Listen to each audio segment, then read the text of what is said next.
As new U.S. sanctions against Iran go into effect, President Donald Trump has threatened that anyone who does business with Iran will not be able to do business with the U.S. He called the sanctions the most abiding ever imposed. Nathan King starts us off. I am announcing today that the United States will withdraw from the Iran nuclear deal. In May, the U.S. unilaterally pulled out and now unilaterally reimposing sanctions.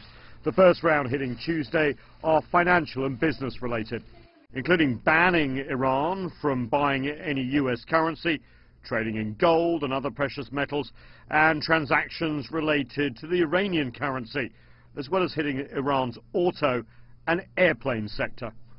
But the noose tightens even more on November 5th when sanctions will be slapped on energy, including port operators, shipping, shipbuilding sectors, any petroleum-related transactions, and transactions by foreign institutions with the Central Bank of Iran.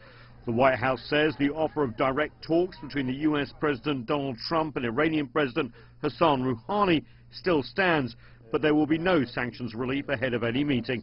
Responding, Iran's president says the U.S. is the one that's walked away from the table. Trump and his government are the ones who have rejected negotiations and have turned their back on diplomacy. What he is doing is against the Iranian nation and against the national interest of Iran. Iran is ready for diplomacy if there's honesty in the process.